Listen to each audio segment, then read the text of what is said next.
Good morning, everyone. By any objective standard, the violence, chaos, and anarchy in Portland is unacceptable. Yet Democrats continue to put politics above peace while this president seeks to restore law and order.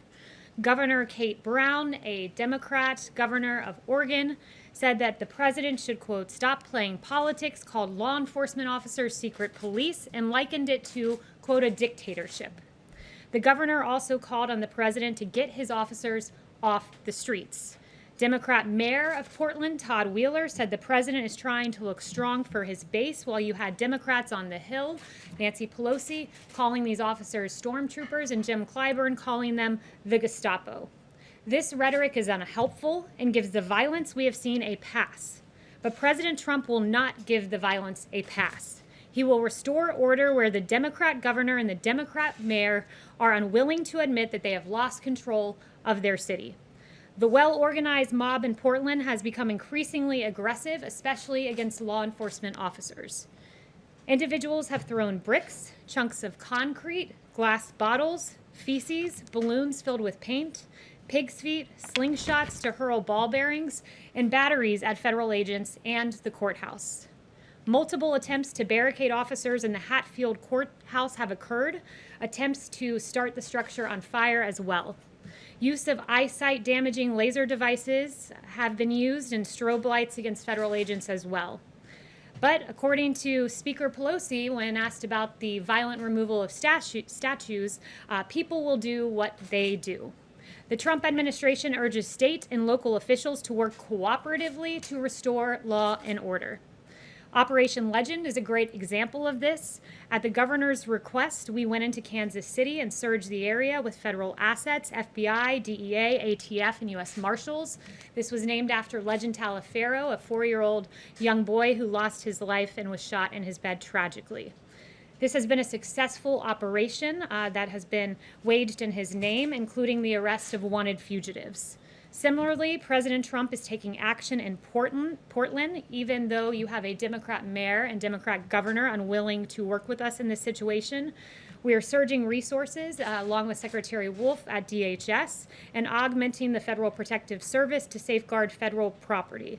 The bottom line is that this president stands with law and order, which leads to peace, and we will not allow Portland to become the new CHOP like what we saw in Seattle. And with that, I'll take questions. John. Kayleigh, 2 questions on Portland. One, the case of Navy veteran Christopher David, who went down because he said he wanted to talk to the law enforcement officers and ask them about the oath of office that they took. He was, as people saw on videotape, he was beaten with a baton. He had pepper spray sprayed in his face. He now has 2 broken bones in his hand. Is the president aware of what happened to this Navy veteran graduate of the Naval Academy?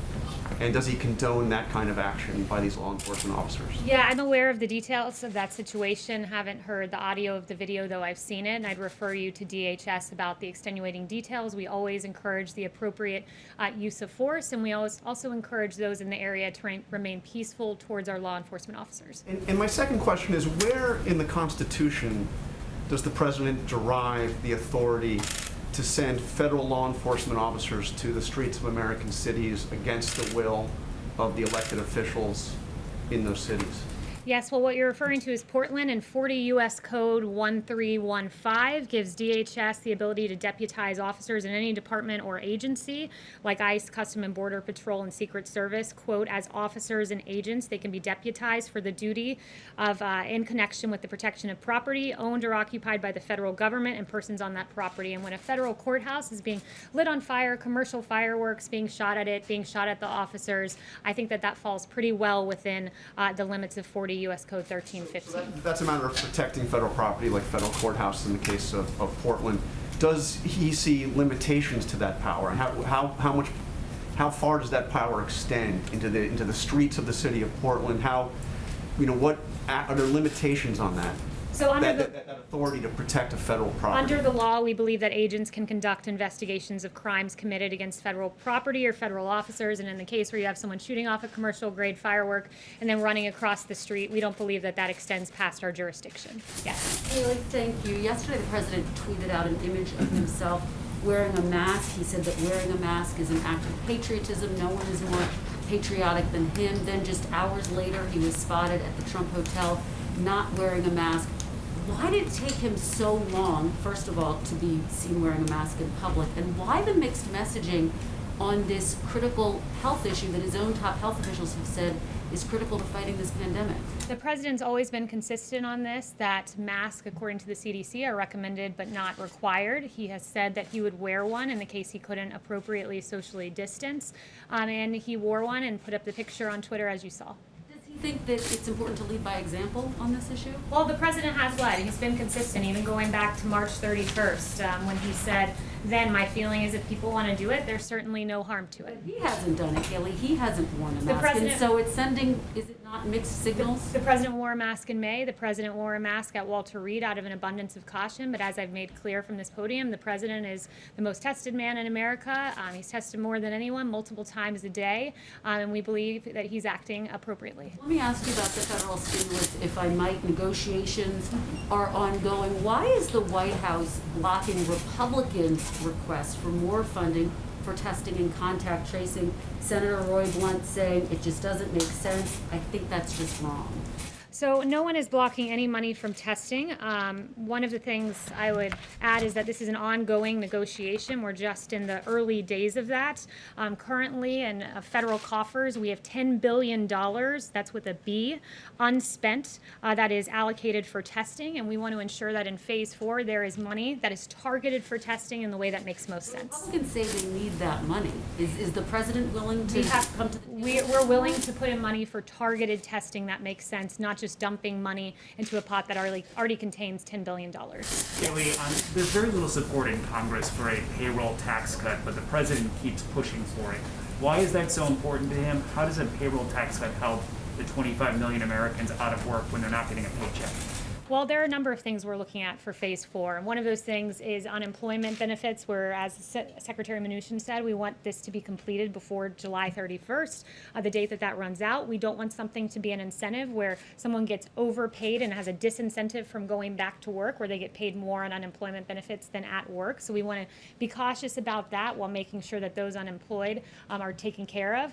But the payroll tax in particular goes to some of our hardest working Americans. The people that it benefits, if you look at the tax structure, are middle income and low income workers. And not only that, there's an incentive on the employer side with a payroll tax holiday that encourages them to hire more too, because it reduces their burden. So it's a very smart policy. But those are people who still have jobs, so wouldn't it be more important to focus on the people who don't if you're worried about the overall cost of this stimulus? We can focus on a number of things at once, and part of that's a payroll tax for middle and low income Americans who are out there working each and every day and making their way through as best they can. It also means unemployment benefits. It also means direct payments to Americans. So we're looking at all of that, and we would like to see all of that. The second question on the briefing today at 5 o'clock, should we expect to see members of the coronavirus task force? Will Dr. Fauci, will Dr. Birx be there?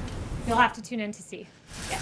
Thank you. On Portland, on sending agents to Portland, as well as plans for Chicago, why are these the right people to send? My understanding, these agents often work on human smuggling, drug trafficking, things like that. Do they have the right skill set, whether it's gun violence in Chicago or quelling unrest in Portland? Well, first, let me add, they haven't been sent to Chicago. These DHS officials are currently in Portland protecting a courthouse. We do believe they're the right individuals for that, as does 40 U.S.C. 1315, the United States Code. It's egregious what's happening. The frequency jammers, the pellet and air rifles in Portland, it's being depicted as this peaceful scene. I can assure you it's anything but that, where you've had barricades trying to keep officers in the Hatfield, courthouse, injury to a Border Patrol team member's leg, injuries to the head, shoulder, and back of a deputy U.S. Marshal. A U.S. Marshal impaled his right hand on a board filled with nails set out by the protesters. This is not a peaceful scene. I'm very thankful to our U.S. Marshals and ATF and others who are acting in accordance with a statute and protecting a federal building, and doing so at great cost to themselves. Yes. Thanks, Kayleigh. I have two questions for you on the stimulus. First, since you guys are committed to the payroll tax cut, that seems to be driving up the price tag of the whole package. So is the White House view the $1 trillion figure that's been cited by GOP leaders as a hard cap? Are you willing to sign something that would spend more than that? These are all preliminary discussions, so I'll leave it to the negotiators to decide. The $1 trillion number was cited by Secretary Mnuchin yesterday. But look, this is the beginning stages. We're looking at a number of things, but the president was very clear that he would like to see a payroll tax in there, along with liability protections, tax credits for businesses to bring people back to work and to have safe work environments, and of course, $70 billion for schools to reopen safely, at least $70 billion. And then on the testing piece, what are the long wait times that we're seeing for tests around the country suggest that we do need a massive influx of testing beyond what's unspent, and that the federal government should take more control of the country's testing program? So we do want to see more testing funding, but we want it to be targeted in a way that it gets to the right people who need testing at the right time, not just dumping money into a bucket. So we want more money. We want it to be targeted. But I'm glad you brought up the timing of the testing. I talked to Dr. Birx, and she's very encouraged by the pool testing that's being worked on. You can run 4 to 5 times as many tests in the same period of time by decreasing turnaround times at a minimum of 2/3. So if you took 3 days to get a test result, it goes down to less than 1. If it took 6 days, it goes down to less than 2, and it's more labor intensive. So they would need to hire additional personnel, but CMS is funding the test at about 4 times the actual test cost to ensure technicians and PPE requirements can be met. So we are seeing encouraging signs on that front. Yes. Thank you, Kayleigh. Just going back to the Portland situation, what is sort of the policy justification for federal officers not identifying their agency and their arrest authority when they take a protester into custody? So I've been told by DHS that there is insignia indicating that they're law enforcement. They, in the case you're referencing, did identify themselves to the individual being obtained, but that they don't identify themselves to crowds because it would put them at great risk. And I think you can see that, as I noted, when they're sticking their hands into boards left out by some of the rioters. Yes. Hey, Kayleigh. On June 16th, a little more than a month ago, the White House, via the Vice President, published an op-ed in the Wall Street Journal. The op-ed said that the media has tried to scare the American people about the coronavirus. It talked about low positivity rates and declining case numbers in half of the states. There have been 25,000 additional deaths since that was published. Does the White House still stand by that op-ed? And then just more generally, what happened here at the White House and the administration in the last month when the message was that this was a problem that was on the mend and being addressed, until now with the exploding cases we've seen and 141,000 deaths? Well, the White House has always been very clear-eyed that as we reopen, we would see embers and in some cases fires. We've been very aggressive in addressing that, sent out 19 teams to go to emerging hotspots. Dr. Birx has been to 9 states. She does a lot of extraordinary work on that front. So we've been clear-eyed that as we reopen, we would see embers and sometimes fires, but we're encouraged that when you look at case fatality, for instance, we're below the European Union, we're below the average of the world, and I think that that speaks to our incredible work with therapeutics and our incredible work with testing, 46 million tests. The number 2 in testing in the world is India at 13.79 million. Do you still see the main problem, as the op-ed pointed out, as the media trying to scare the American people over coronavirus? I think in many cases the media has tried to scare the American people. I think there's been a deficit in reporting about the cost of staying shut down, for instance. When you have the fact that the American Cancer Society saying that during the pandemic we saw an 80% drop in cancer cases being identified, there are real costs to a draconian extended shutdown, and you never heard the other side of the health equation. You never heard that mammograms were down by 87% and colonoscopies down by 90% and drug overdoses going up month after month through the lockdown. So it was the right decision to make. The president saved 3 to 4 million lives, but it's important to note the other side of the health equation about what extended lockdowns do to the American people. Yes? Yeah, the president says he wants to send these forces to other cities like Chicago. Cities where the federal property isn't necessarily under attack. What are they going to do when they get to Chicago and these other cities with higher crime rates, higher shooting rates, higher murder rates? If the president's worried about that, what are they going to do? What are they going to arrest people I with think you're getting ahead of the president here. federal charges. He's made no announcements as to who's going where. He's very discouraged by the violence that he's seen in Chicago. It's why he sent a very strong letter to Mayor Lightfoot offering help because she's clearly unable to control her streets, and the governor as well, unable to control that area.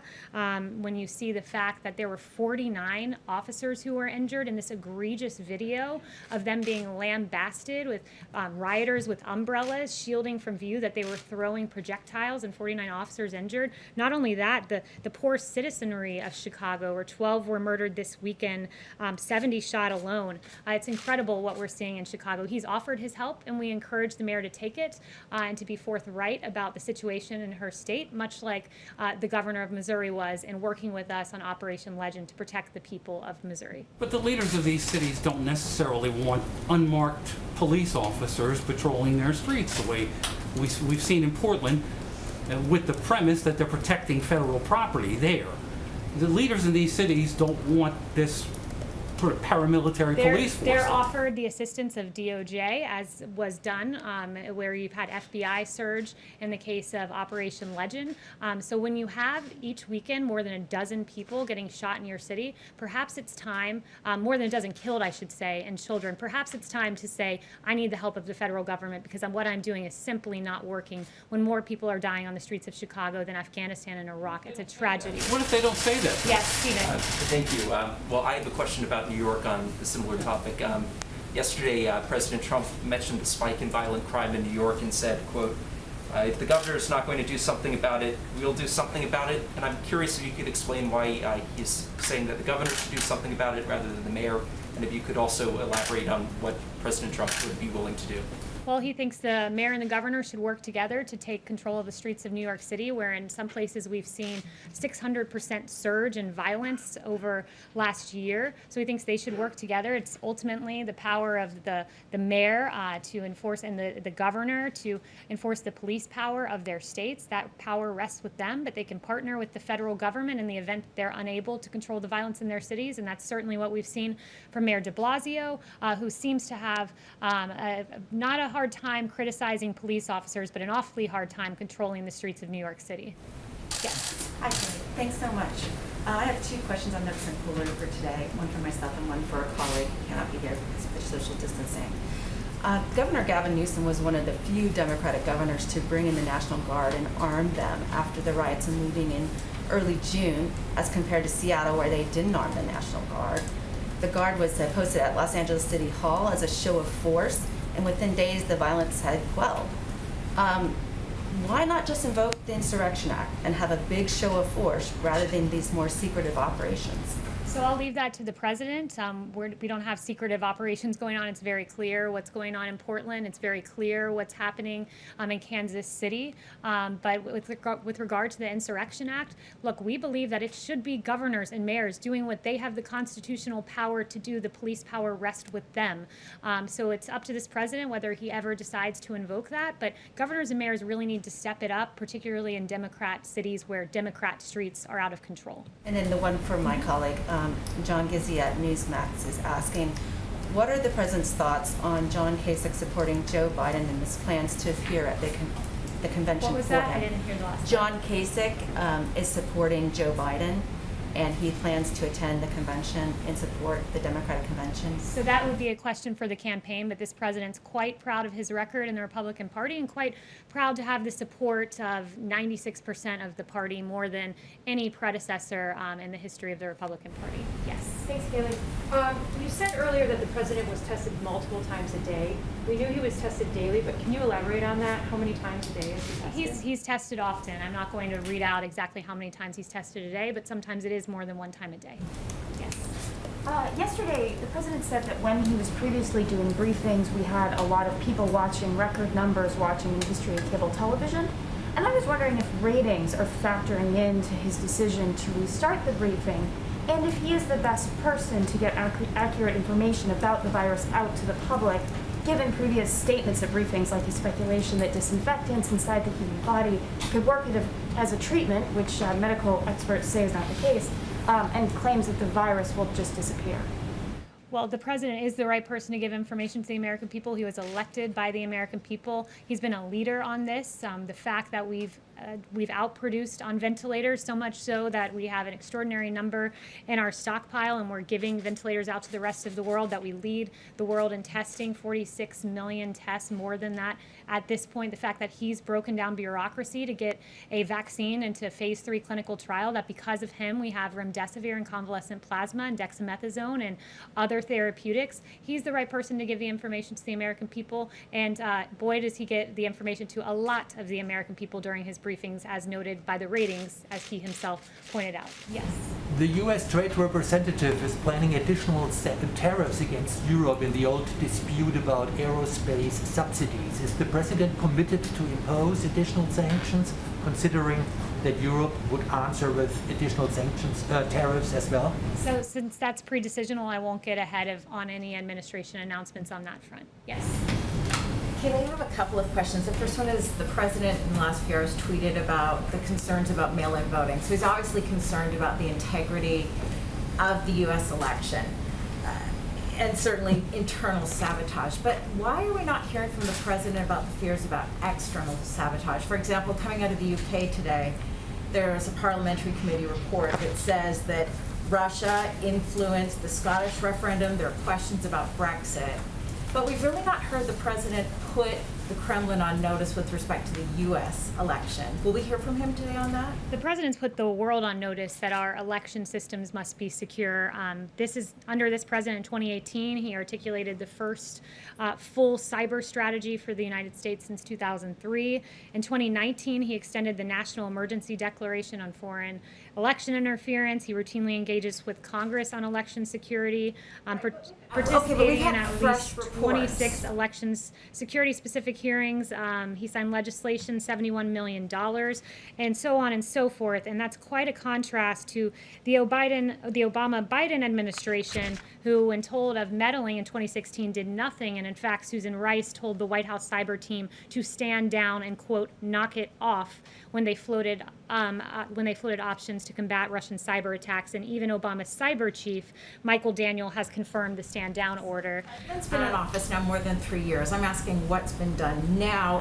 Given these fresh concerns, what are we going to hear from the president on that? So what's been done now? I just listed off 3 or 4 things for you, and I'm happy to go through more. We can talk about the $71 million in legislation on election security. We can talk about the $15 million for election reform activities. We can talk about legislation making more than $805 million available to states. And when it comes to mail-in voting, I would point you to the fact that there's a Wall Street Journal article just out today, and it talks about the dark omen for November and the absolute catastrophe in New York City, that we are a month into the election after the voting and we still don't know who the winners are of some of those races. And Governor Cuomo decided that he would prepay postage for the ballots, and what that meant was that the post office didn't put a postage stamp noting the date of the ballot. So as they're collecting these ballots in for a month, as you asked me about this, so I'm going to answer. So for a month, they've been collecting ballots with no postmark date, and in fact what they found is 19% of ballots have been rejected in Queens, 28% rejected in Brooklyn. There are questions about mass mail-out voting, and I know you don't want to hear them, which is why you talk over me, but I encourage you to read the op-ed. Yes. On the China vaccine research, this yes. is very You've gotten 2 important. questions, Russia which has is more than interfered. some of your colleagues. Yes. Thank you, Kayleigh. Okay, you don't want to engage. In St. Louis, the McCloskeys have been charged with felonies for waving guns at protesters. The Missouri Attorney General is vowing to dismiss these charges. Where does the president stand on this? Yeah, the president, I asked him about that this morning, and he said it is absolutely absurd what is happening to the McCloskeys. He noted that this is an extreme abuse of power by the prosecutor, and noteworthy that the prosecutor, there have been many cases brought to her attention of violent rioters that she's failed to charge, but instead she's charging the individuals who are defending themselves from violent protesters. You have 300 to 500 protesters who stormed the gates, tore down the gates, and trespassed on their property, and you have Patricia McCloskey, who said that They were telling her they were going to kill them, these protesters. At the moment, they were waving their guns to protect themselves. They were going to come in here, she said. They were going to burn down the house. They were going to be living in our house after I was dead. And they were pointing to different rooms of the house saying, that's going to be my bedroom, that's going to be my living room, and I'm going to be taking a shower in that room.